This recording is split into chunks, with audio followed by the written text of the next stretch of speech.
Hello, welcome, नमस्कार, सत श्री अकाल, की हालचाल। हसमुख भाई ब्लॉग्स के नए ब्लॉग में आप सभी का स्वागत है। और आज अपने फूड ब्लॉग में हम एक जबरदस्त रेसिपी लेकर आ रहे हैं।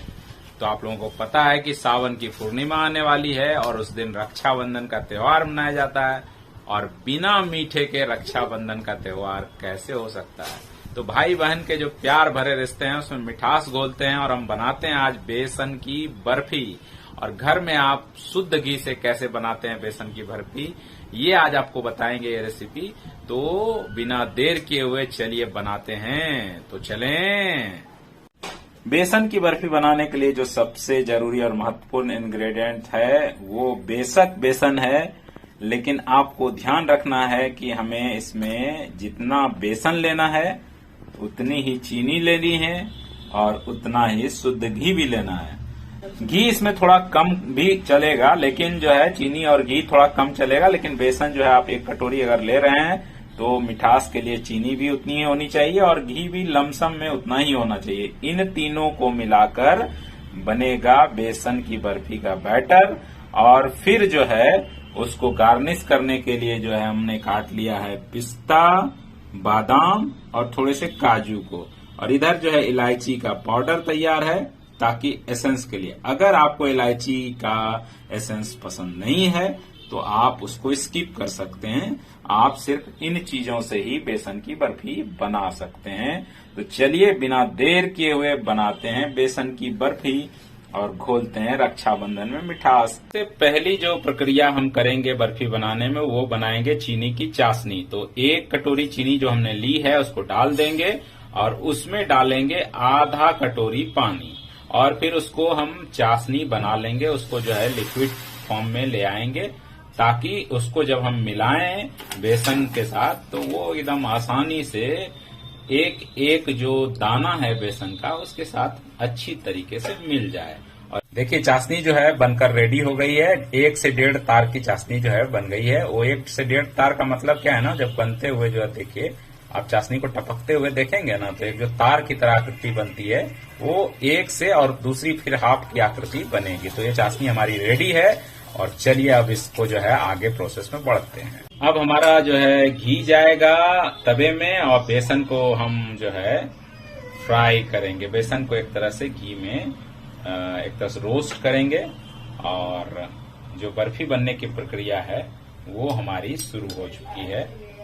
देखिए बेसन का जो घी में बैटर है इसको एकदम मीडियम आंच पर अच्छी तरीके से पकाना है।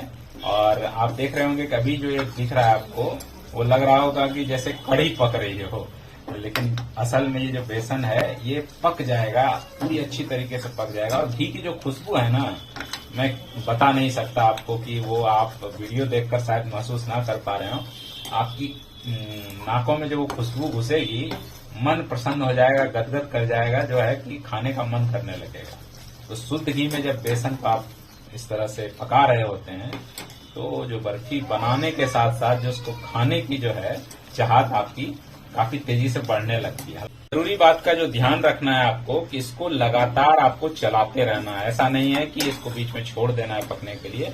इस दौरान देखिए जो बबल्स बन रहे हैं आप उसको जो है लगातार इसी तरह चलाते रहें और 6 से 7 मिनट आपको चलाना है। तो आप ये समझ लीजिए 6 से 7 मिनट तक आपकी हाथ जो है रुकनी नहीं चाहिए।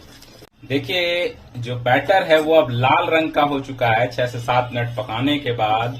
और ये लालिमा जाने के साथ ही आप समझ लीजिए कि आपका जो है वो बैटर लगभग तैयार हो चुका है। तो ध्यान रखना है कि ये जो बैटर है इसको पका लेने के बाद आप गैस का स्टोव जो है वो बंद कर देंगे और 2 मिनट तक ऐसे ही चलाते रहेंगे ताकि वो जो बैटर है वो अच्छी तरीके से ठंडा हो जाए। फिर इसमें चाशनी मिलाएंगे। सीधे गर्मा गर्म में चाशनी नहीं मिलानी है, इस बात का ध्यान रखना है। चाशनी को मिलाने से पहले, चाशनी जो चूंकि आपने पहले से बना रखी है वो ठंडी हो जाएगी, तो इसलिए बनाने से पहले थोड़ा सा आंच दे दें ताकि चाशनी जो है गर्म होकर खुल जाए थोड़ा सा।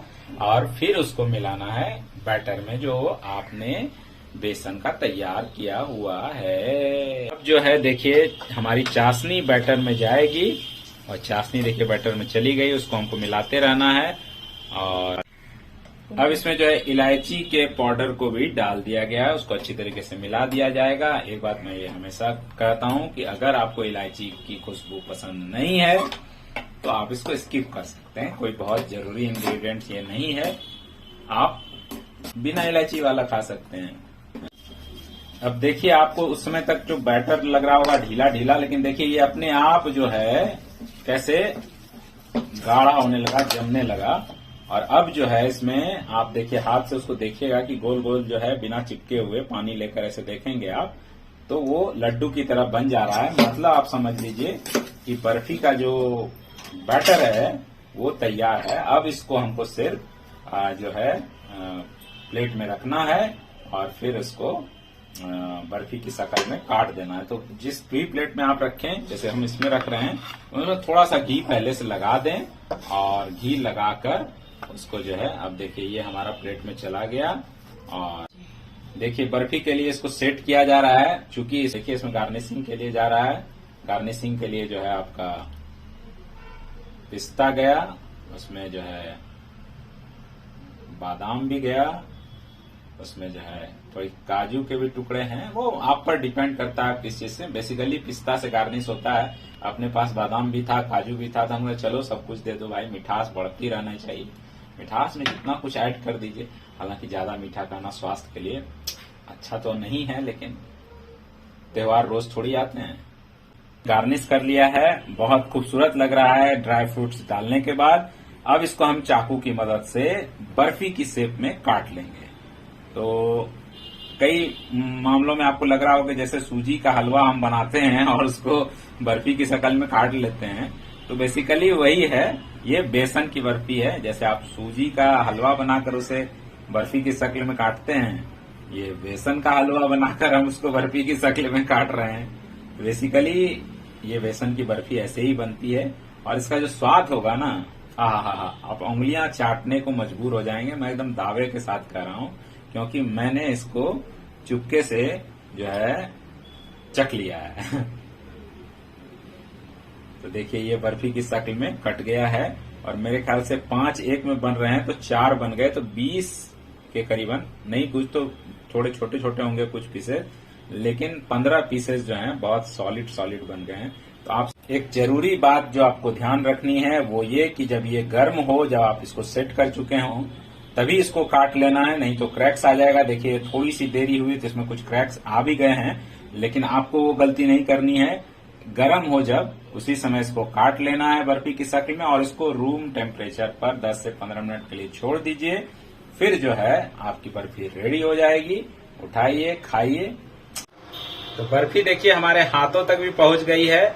हम इसको चख कर बताएंगे कि कैसा लग रहा है। चूंकि रक्षाबंधन स्पेशल है तो राखी के दिन तो खाएंगे ही, अभी भी एक बार थोड़ा टेस्ट करके बताते हैं कि कैसा स्वाद है।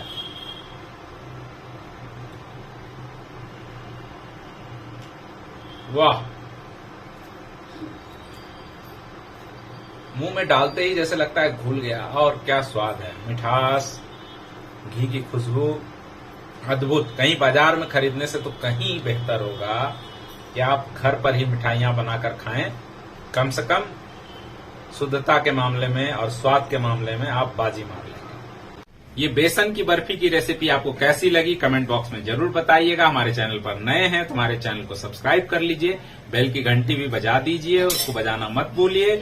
और अगर आप ये वीडियो फेसबुक पर देख रहे हैं तो हमारे पेज को फॉलो करें, लाइक करें, शेयर करें। Thank you from my bottom of heart. तो बने रहिए हमारे साथ और देखते रहिए फूड ब्लॉग्स। Thank you.